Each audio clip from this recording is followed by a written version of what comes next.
Okay. Okay. If you joined us early and you missed the introduction, so we're going to redo it. Luc Mertens and Stijn Vankerckhoven. Vankerckhoven. Vankerckhoven. Yes, I've been practicing that, That's okay. but need a little bit more practice. From Carta Mundi, a big playing card manufacturer in Belgium, and for us at Wizards of the Coast back in the early '90s, an incredibly important part of the Wizards of the Coast story and the Magic the Gathering story. So thank you for, once again, thank you for joining. Okay, now do we have to repeat everything we said so far? We got the rest of it. Okay.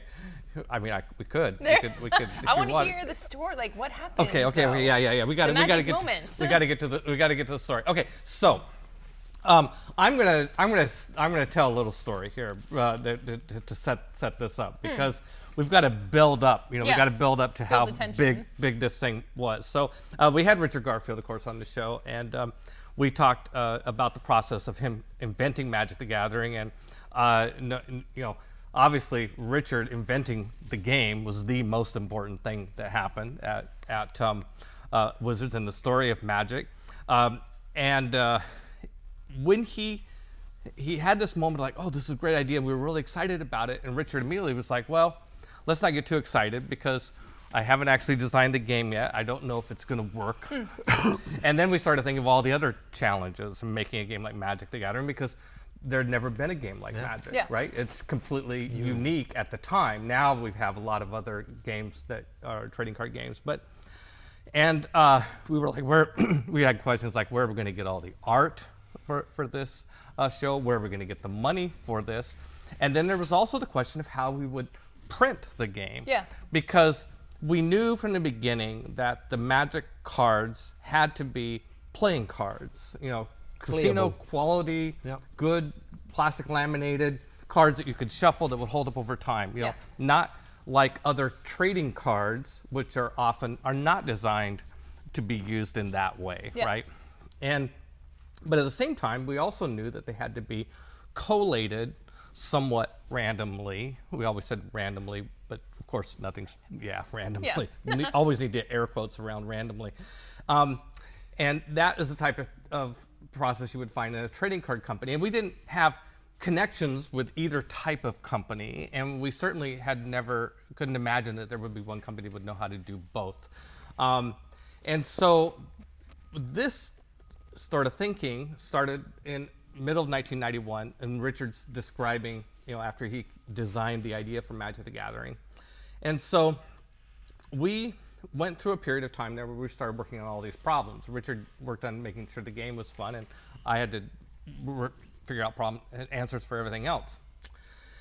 And so as time went on, we started seeing ways that we could move forward with the money and the art and stuff, but the printing was like this big mystery, this big black box of like, how are we going to get these cards made?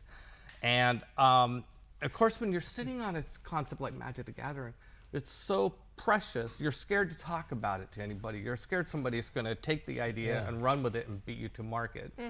But as time goes on and the pressure is mounting, I'm eventually forced to start talking about it with other game companies that I knew and say, have you ever heard of a company who can do trying not to give away the secret sauce, but I'm looking for a company that can print cards of, quality playing cards, but randomize the cards. Talked to a bunch of people. Nobody I talked to for quite a while knew anything about a company that could do that. Fast forward a year to Gen Con 1992. Okay, so I'm going to pause my story and come back to you because this is so. What were you were at Gen Con in 1992? This is in Milwaukee. Yes, back in Milwaukee. Why were you there? Well, because working with a lot of game companies, board game and card game companies, I already had a bunch of customers in the US. And I'm not only about general customers, not talking about people like Uno and Pokémon because they did not go to Gen Con, but in that little niche world of adventure and war game stuff, I worked with a few people, like FASA in Chicago. I worked with Mayfair in Chicago, FASA and Mayfair both in Chicago. Yep. There's a couple of other people that I knew already at that time. And so I went to Gen Con the first time, I think in 1990, I believe, or maybe 91, but I think it was 1990. Purely like a visitor, walk around a little bit. And so when I came there in 92, it was purely the same reason, kind of see the actual customers, look, are there opportunities, but obviously this is purely on the board game and the card game sector. Yeah, yeah. And so I'm in 92 at Gen Con. This was the first Gen Con for me and Wizards of the Coast, for both first. We were selling the Primal Order. Sounds strange. And Talus My Ladder, first Gen our Con. role-playing. My first Gen Con. We drove there from Seattle. right, yeah. There's Really? there's a whole story about the road trip from Seattle, but we'll save that for another time. Okay. Yes. And did you have any yes, sir. magic cards at this point? No. You This didn't have anything. This is a summer '92. Yeah. Magic the Gathering would not be printed for another year Right. after this. So we're Visiting, actually. we're doing all the research to try and line up the ability to print cards. So we have no Magic cards. We have playtest decks. The playtest decks, yeah. Yes, yeah. yes, we have the playtest cards Yeah. that Richard Garfield and the East Coast playtesters all created by hand, lovingly, with A few of those, because yeah. that was your first playtest cards, I think, Yeah, or second or first so. playtest card. And we'd been playtesting it quite a bit by this time, sure. actually. Because Richard designed the game in the summer of '91, and by fall of '91, he had playtest cards. Yeah. And so this is the next summer. We had no art yet. We wouldn't have art until the end of '92, several months later. So, out of the blue, while I'm at Gen Con, Mark Reinhagen, who was one of the principals at White Wolf, designer for Vampire the Masquerade role-playing game, quite a character. So Mark comes up to me, Peter, I solved your printing problem. So I know the guy you need to talk to. Yeah. His name's Luc Mertens. He's over at the White Wolf booth right now. You can spot him easily. He's wearing a suit. Probably not a lot of people at Gen Con in suits. Yeah, I was the only He was one. the geek. he was the only one, and so I rushed over to the White Wolf booth, and sure enough, there's this guy with In a suit. a suit. Yeah. Stood out like, and okay, but you know, yeah, I think you. Okay. I'll be honest, I didn't do anything with White Wolf, but Mark and I, because Mark said to me the same thing. I walk into the show, Yeah. and he said, listen, there's some little tiny company out of the West Coast, and they have a problem to print the card game. Maybe you can help them out, and I will tell you should get in touch with that guy. I said, oh, give me the details. Who should I talk to? Oh, I'll have him come over here because I have a little tiny booth on the other side or something. So he will come over and find you. So that's said, okay, let's do that. And so that's how we talked. Said we met and said, Right. oh, we should go somewhere else. What time do we meet? But I had a couple of meetings set up. So Right. okay, let's meet in 2 or 3 hours. Yeah. And we went up some weird place to meet. To be Yeah, honest. they had, well, at the Mecca Center, at the convention center there, where Gen Con was held in Milwaukee, there was a place. In my mind, we ate there, but but we didn't. You corrected me on that. But there was a bunch of. You didn't have the money at that time to pay dinner. No, yeah, and you Yeah. neither, probably, yeah. No. Not yet. Yeah. Didn't even take The that. fancy dinners will come later. No, I just sobered up from the night before. Right. But there was way up high in the convention center with big bay windows overlooking the trade hall where all the exhibitors Remember were that? set up like that. You went up there and there were tables you could sit at and just hang out and chat and overlook the kingdom, you know. And I think you also, that was my impression at the time, you also want to go there just because you didn't want to show anybody else what you were going to show me. Yes, that's I right. think that was Right. my That's right. impression. It was Yes. like, my impression, to be honest, look, and with all respect, oh my God, this is another inventor who's going to show his baby and that's going to be yeah. it. I mean, it happened to me so many times. Yeah. Still does. Yeah, that's exactly what happened. So we were Gut thing, you just looking at a private place, a table, and so we went up to this place and we sat down and I don't remember exactly. I probably just dived in and said, okay, I got this. I started diving into this is what we got. We got this card game. It's trading cards and playing cards and mix and match and blah blah blah blah blah.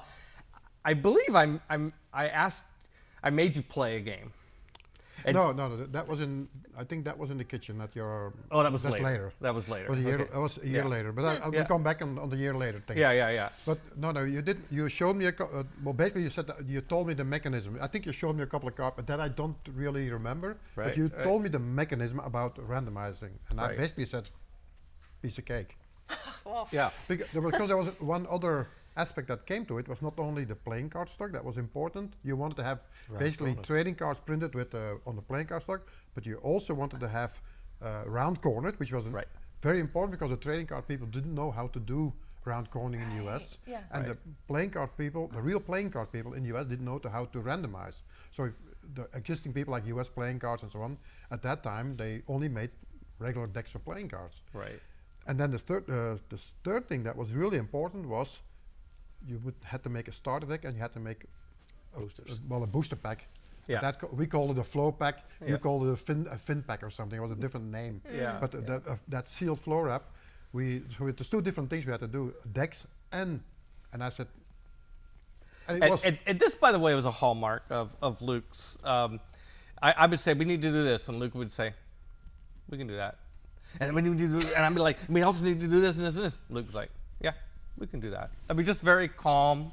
Yeah. Like I do deals like this every day. Yeah. Yeah. We're making history here, but of course we don't know that in a moment. Right. And and I don't know if you know, like you know, I've always looked up to you so much, and a big part of that was You're much smaller as well. the confidence that you had in Carta Mundi's ability to do what we needed, and I also got the sense that you were going to help us figure out how to do it. Yeah, I think at that time, of course, looking at the structure of Carta Mundi, much smaller company.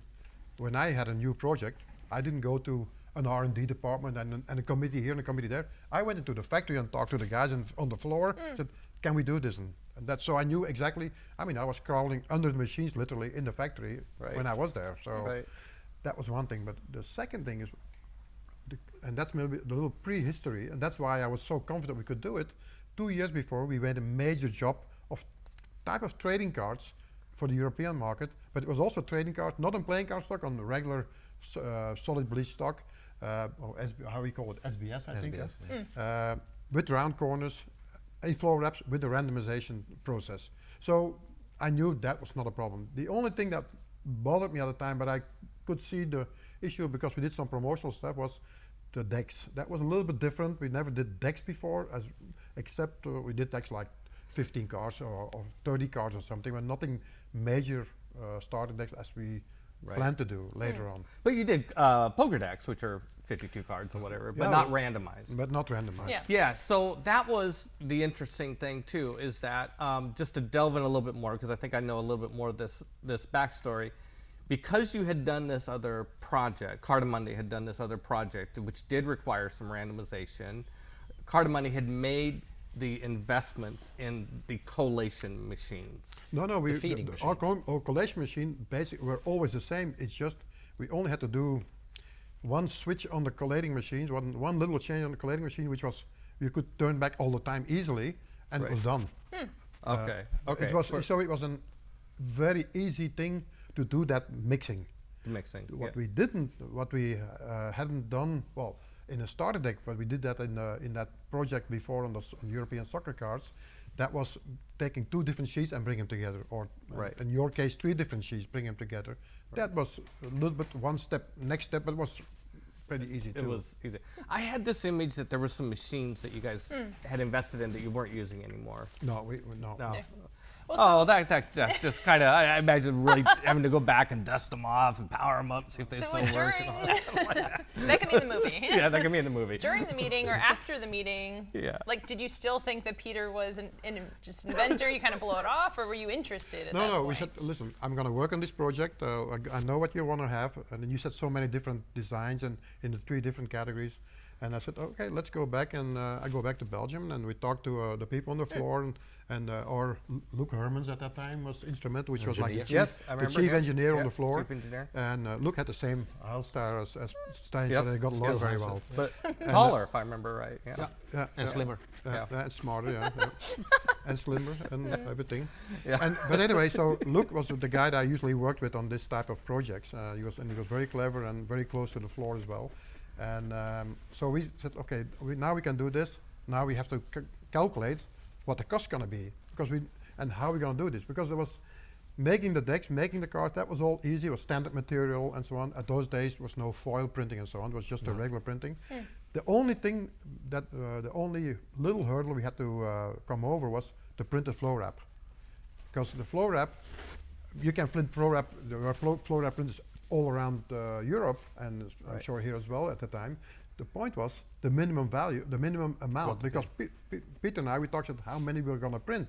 And he said, I would have to be careful, let's do the minimum amount of flow wraps. And that's what basically at the end defined the number of flow wrap booster packs we printed in the first alpha run. Right. And the equivalent of material that we was almost equivalent to print 200,000 flow wraps, which was, I hope that's not a secret, approximately 200,000 flow wraps were printed the first alpha decks because of the minimum amount of foil. Right. But to come back on your remark, actually, what we never do is let small initiatives on the side. We won't ignore them, and certainly after the experience with Wizards of the Coast, we won't. Yeah. You see to what it led, and Right. also precious also for Carta Mundi, because it made Carta Mundi really expand. Yeah. It has been my policy. I mean, give every inventor and every game company a chance. Because you grow. We grow with them, and there was also in the board game and card game business, we've done stuff that in the beginning the game sold 5,000 units, and later on we made hundreds of thousands of them. So I mean, I have to admit, Peter was for me another inventor with another project. Yeah. I think that wasn't at that time. That looked all, from people-wise, a little bit normal. That's a year later was a different story. But so this is what happened. So now we should not forget, at that time there was no telefax yet. Was not even, so internet just started to come up. No, we had telefax, we had fax, but it was we did not have email. There was no mobile phones at that time yet. Right. So the communication was pretty tough. Yeah. But, and so I sent out a fax, or I think I sent out a letter. I don't know the first quote or how I made it. Sent it out to Peter and he came back to me and said, "I'll come back to you." I said, "Sure." And I really thought this was gone. Right. Yeah. Well, and okay, so yeah, your question. On your side. So okay, so of course I come out of this meeting in 1992 in the summer, really excited. This is a year ahead of when Magic the Gathering would end up being launched, and I go back home and like, okay, I think we have an idea how to go forward. We found a company. The guy seems really sharp, seems really professional. Seems like he was absolutely confident that he could do everything we wanted. And so, in the chaos and the busyness of trying to, make Wizards of the Coast go forward, and some financial problems we were having with our other role-playing game lines and so on, I don't think we talked for a while.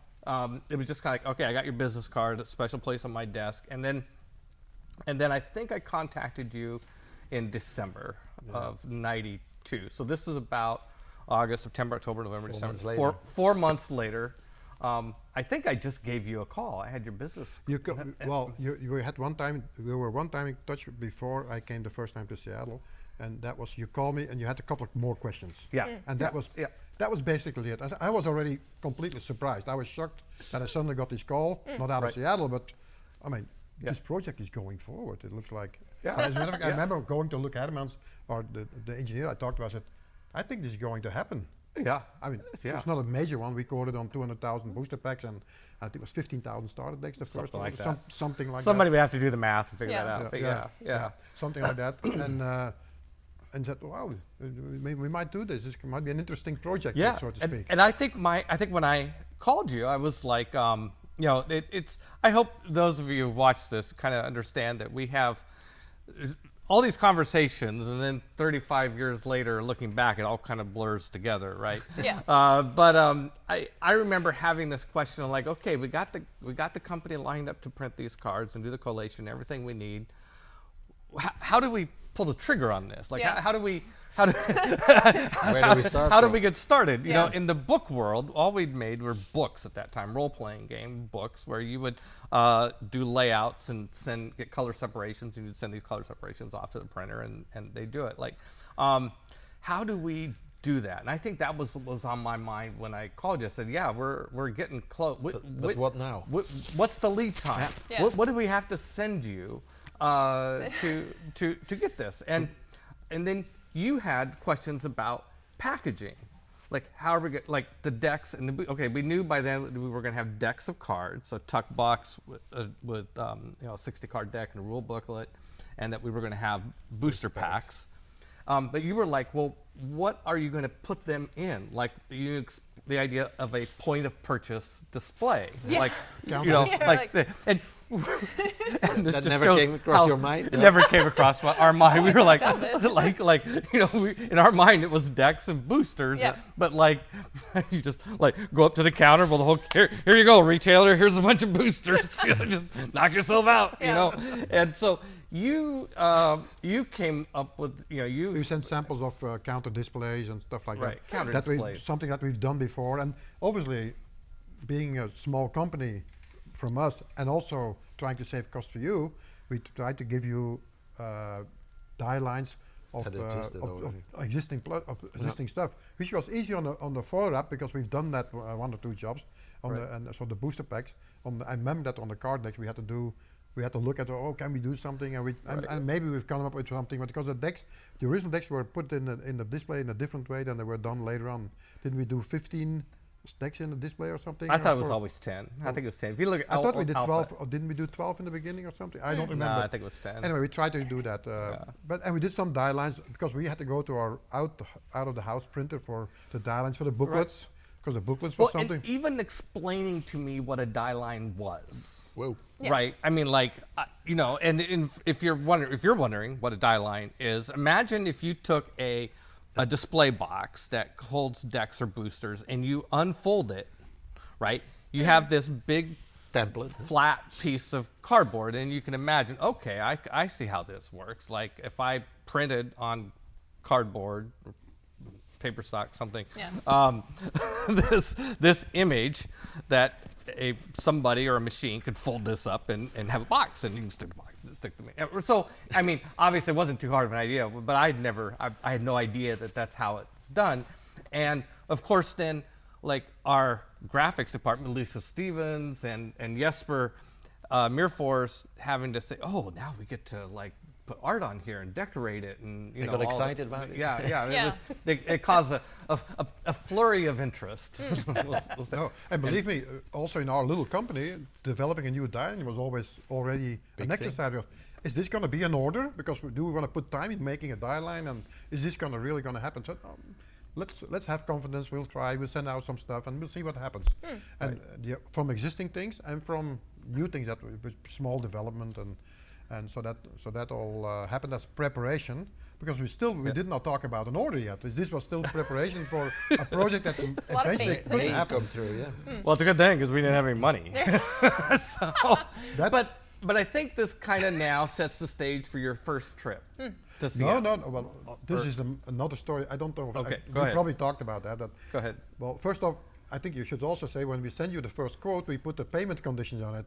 So I think these payment conditions, new company, we want to have money up front. I Yeah. mean, we're not going to take risk with these guys and knowing. No.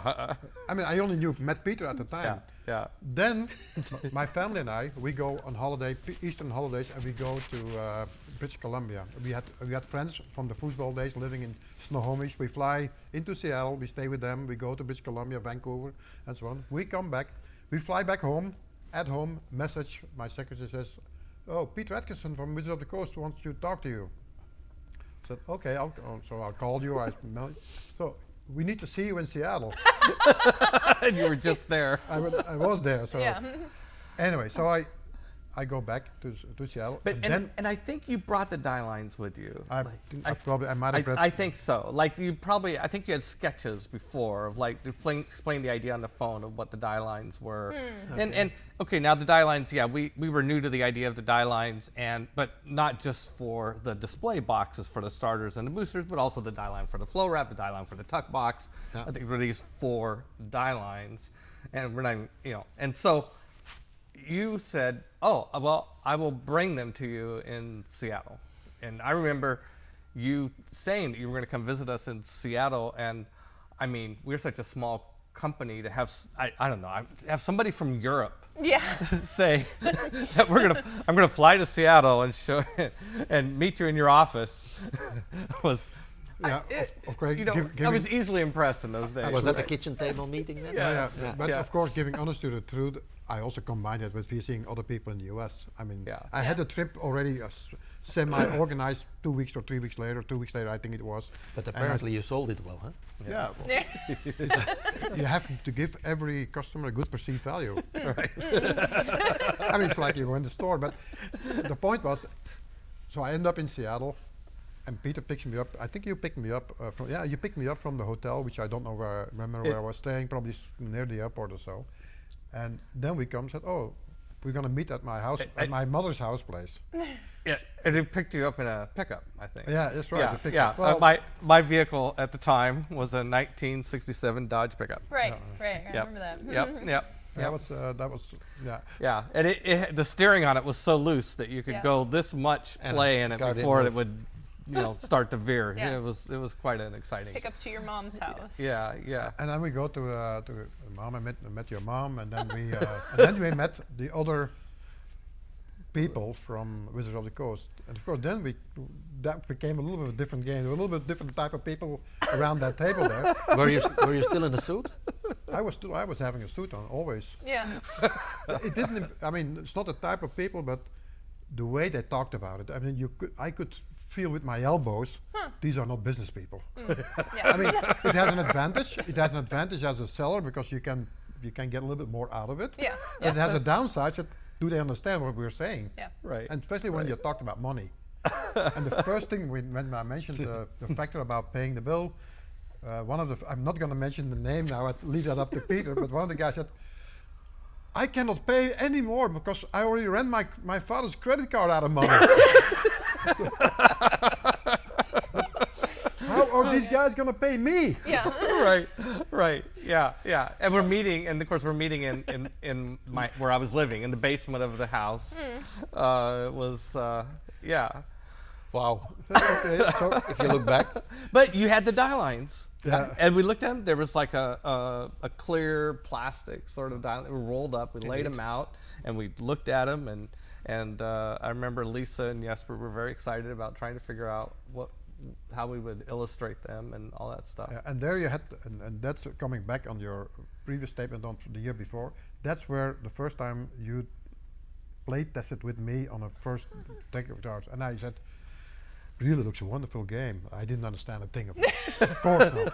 I was a salesman. There's a salesman, yeah. Right. I mean, why would I understand the game? I mean, I always, for me, when selling, and I'm sure for Stijn the same thing, we do not need to understand the game as such, as long as we understand the role of the cards in the game. Right. And important was, it had to be playing card stock, it had to be round corners, Yeah. the mixing had to be right. Those are the things that I wanted to understand, but who cares about if you get a bonus point here or a bonus point there, or you go back to boardwalk or whatever.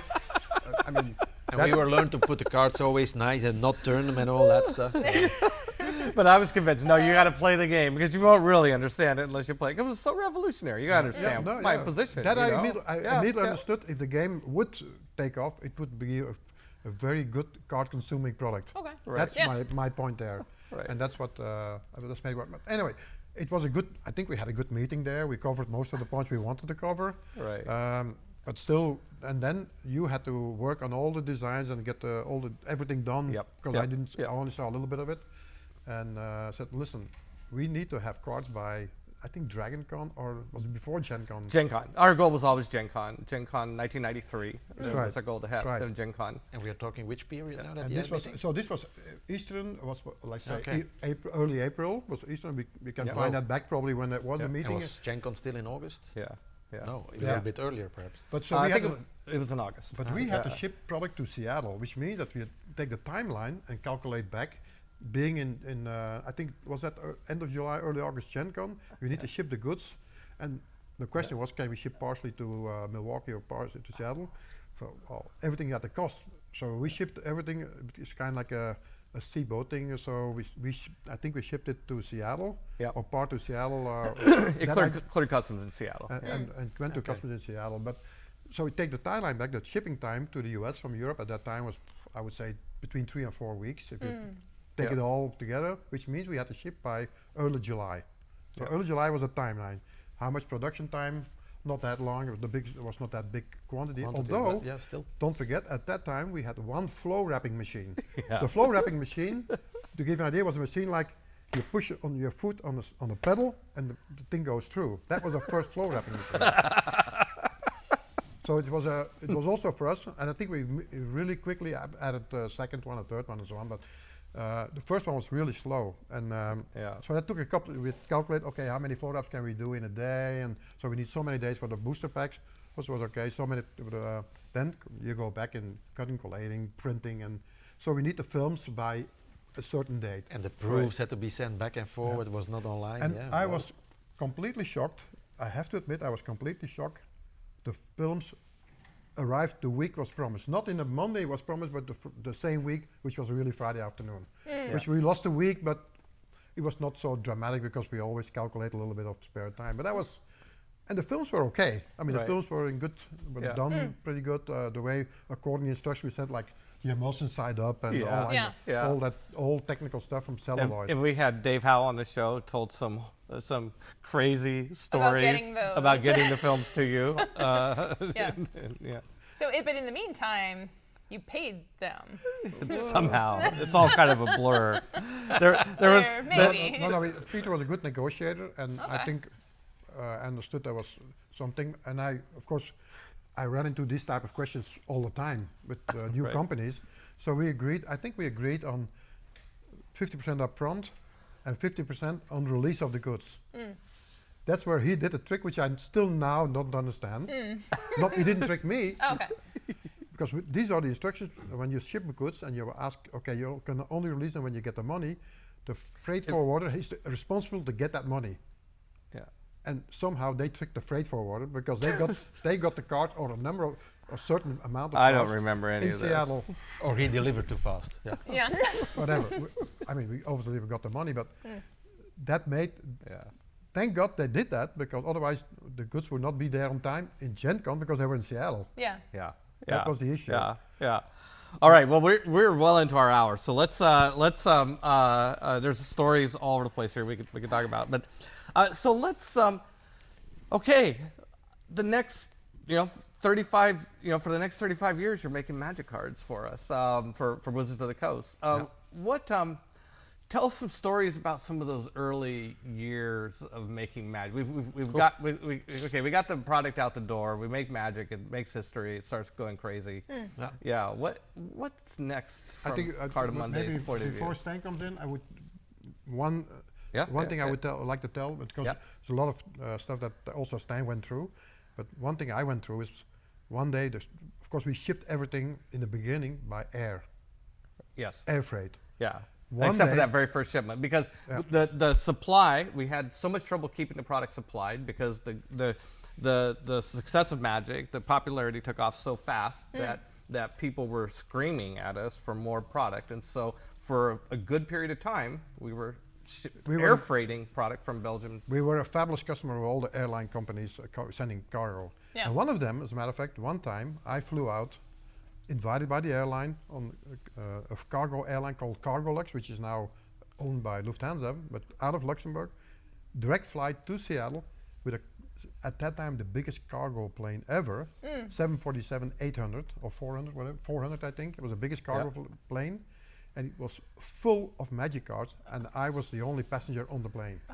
Which I think that was still an amazing story. Yeah. Because it gives you such a big kick personally. That's wow, this is amazing. Just in the plane. You come out of the plane, you cases. look in the plane, and it's only pallets full of magic. But as a matter of fact, actually, to cope with the demand, at a certain moment they decided that our factory was too small. So we hired a production unit on the other side of Turnhout, which is not that far away, but we installed there, I think, 8 flow wrap lines, 3 tournament deck lines, because that was the deck line.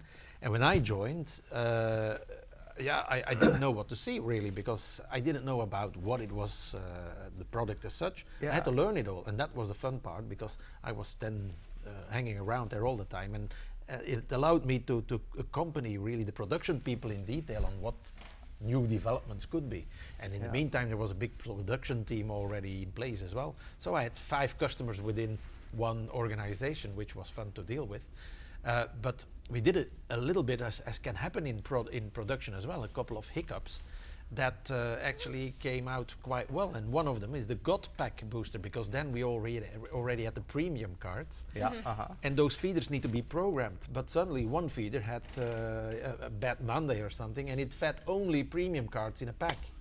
And that pack got into a display, and that display got into the market, and suddenly the whole community was saying, hey, they have special packs.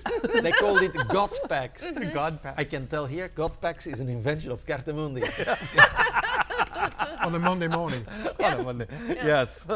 And another exciting adventure I came across was in, I think, the year 2001, just after the big craze that we made all the magic cards that year because of the Pokémon capacity. And then we mixed Japanese cards, or we put rare Chinese cards, simplified Chinese, into a Japanese product. And at the time, Japan was for you a major market. Yes. By the late 90s, there was a period of time where our magic sales in Japan were 30% of our worldwide magic sales just in Japan. And Hobby Japan called in, that was the agent at the time, and they said, oh, in the how do you call it again, the previews or the pre-sequels that you did, we discovered Chinese a mistake. And for them, of course, only the Japanese-Chinese thing is already very sensitive, but it was not a good product. And 2 days later, we were on the plane. Not we, also Wizard sent 2 quality people over there. Paul Adachi was still working for you in over there. He was our interpreter because we didn't speak a word of Japanese. And a week later, we sorted out, because we had a tracking system in place that said, okay, those pallets on that, or those boxes on those pallets contain those displays, and there we had a sequence of course, the different rarities. So we came up with a plan, we showed it to the Japanese, and a week later it was all fixed. Wow. And then every time we went back to Japan, the owner of the company said, thank you, fantastic. Big dinners, of course. But we also helped each other out in several ways. It was really a partnership, I think, where I was dropped in. And very pleasantly could work in, because we had people of Wizards of the Coast working on our premises as well. We had a team of 4 quality people running around like Turnhout, Carta Mundi people. It was a nice cooperation. Very nice to be able to work your first years in playing card making. Right. Another story I remember also from the very, very beginning was that once we'd done the cards and they were shipped to Seattle, I walked into Gen Con 93. The launch of Magic. I walked into it, I went to the stand, and there was some product, and I said, how do you get these products? And said, well, there's 2 things happened. First off, and that's what we always did at that time, we sent proofing sheets out to the customer for approval, and they cut them up, and they show them at Dragon Con, I think partially, or we even sent you some loose cards there. Origins. Or Origins. And you did some, and you showed them to a bunch of people, and everybody got very enthusiastic, just pure because of these samples. And then only a couple of dummies were on the stand, and your booth was empty. I said, what's happening? He said, oh, but the goods are Seattle, they are on their way. So I said, oh, I'll come back later. They're going to come in. So I said, I'll come back in half an hour, an hour. Suddenly, I hear like a big roar going through that hall. And imagine Gen Con was much smaller at the time. It was like one hall. And so I said, what's happening there? So I go back in the direction of where the noise comes from, and it was like a couple of people carrying boxes of Magic the Gathering. I immediately saw on the marks on the boxes, these were our boxes coming. Right. Wow. Right. And immediately, and that was really shocking for me. And then I really, at that moment, I understood this is something special going on. Yeah. And there was like a line of people right away trying to get product, try to buy product, and because people got very enthusiastic.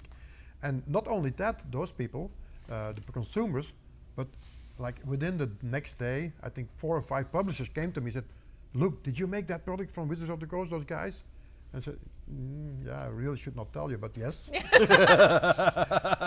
I mean, it's unbelievable, and all these people are known people in the industry. But I said, "Wow, fabulous! I mean, such a great idea."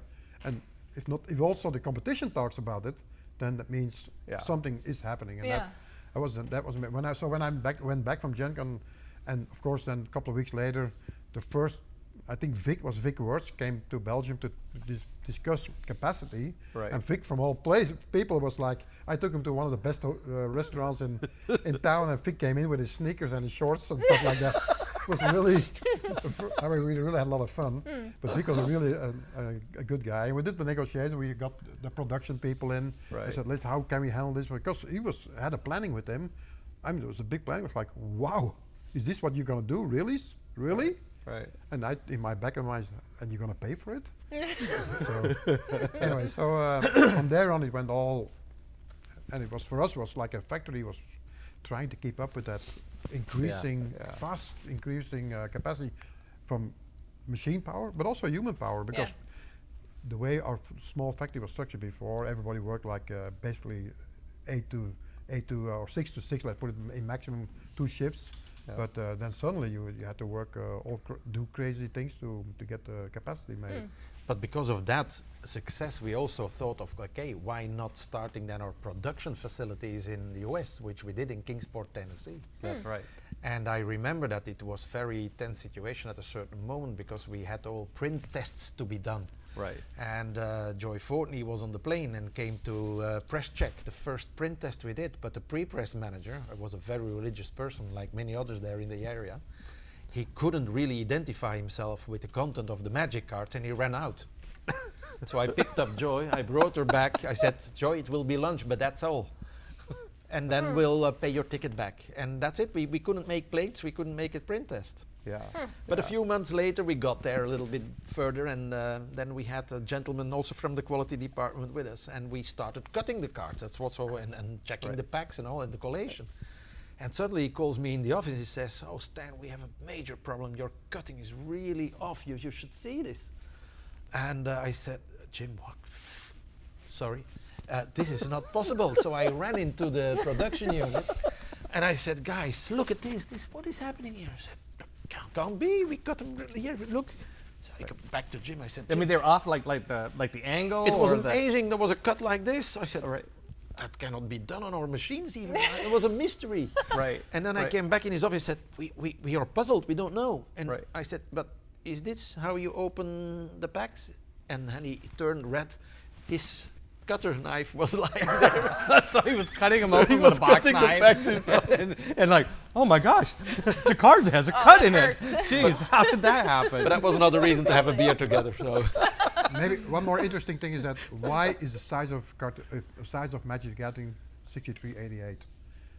6388 is a little bit smaller. That you're talking about the millimeter size. size. The size is a little bit smaller because the standard European, American poker size, and that's what the first question was from your side when you want to do Magic, was we like to have it wider side, which means 2.5, 3.5 inches. But that translates into 63.5 times 89 millimeters. Right.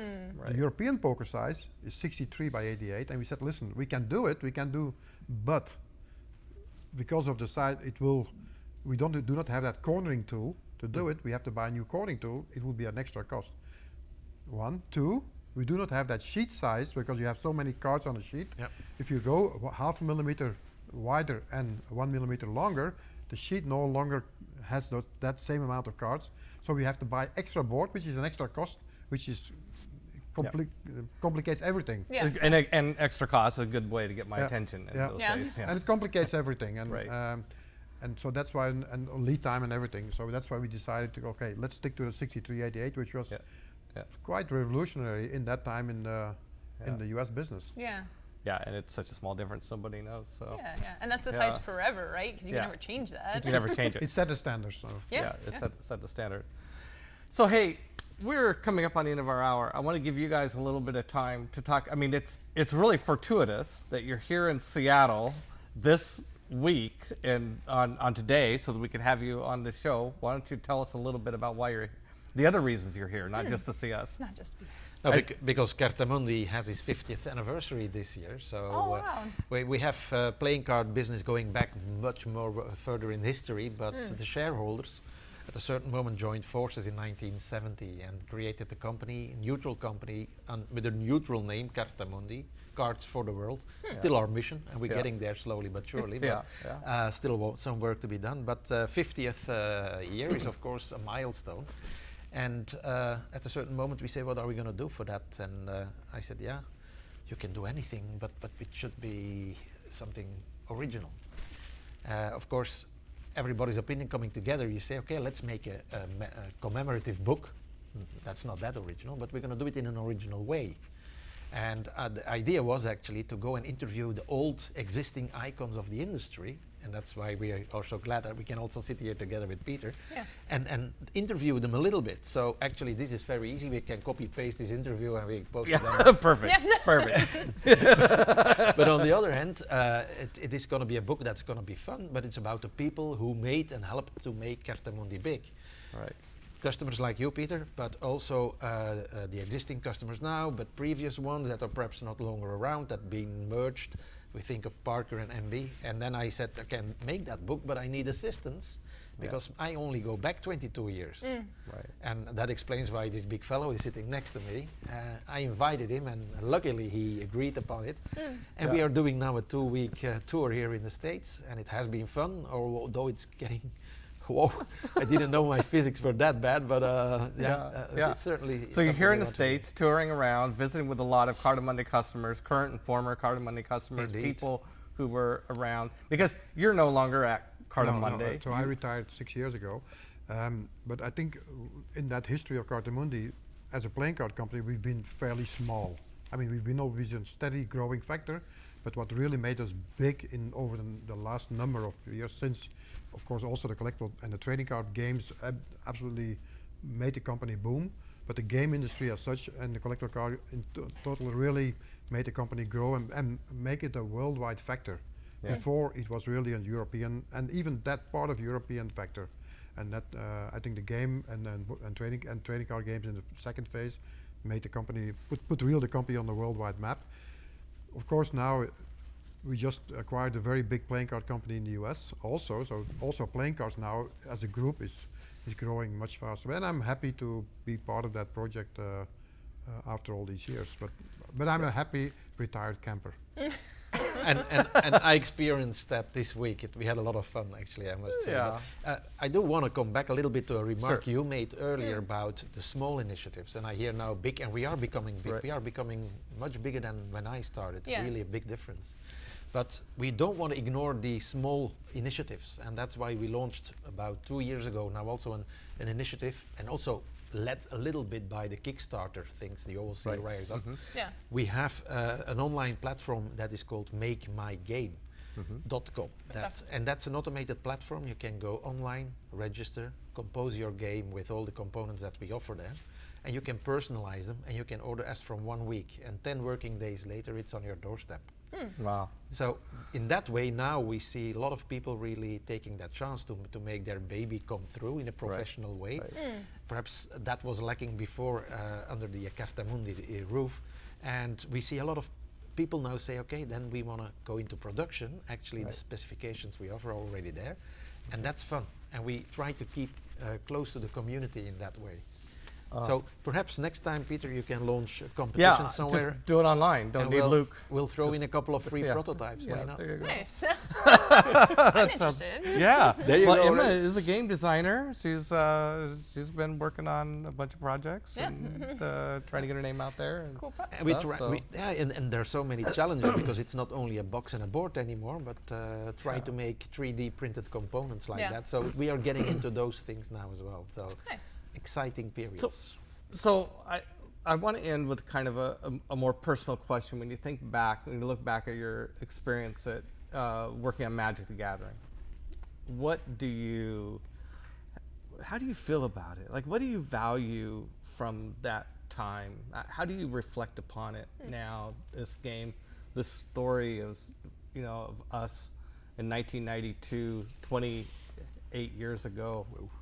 Well, I think for me, maybe two different thoughts. One, from a personal level, I think, and it sounds a little bit cliche maybe, but it is not. A lot of good friends I made, and one includes you, but also a lot of other friends at Wizards of the Coast, and many, and in the trading card games, that became a new category. That's one thing. And second thing, from a professional point of view, of course, it was a big boom to the company and myself in that game and professionally. So it was a fantastic success, and I think it's a once in a lifetime almost adventure.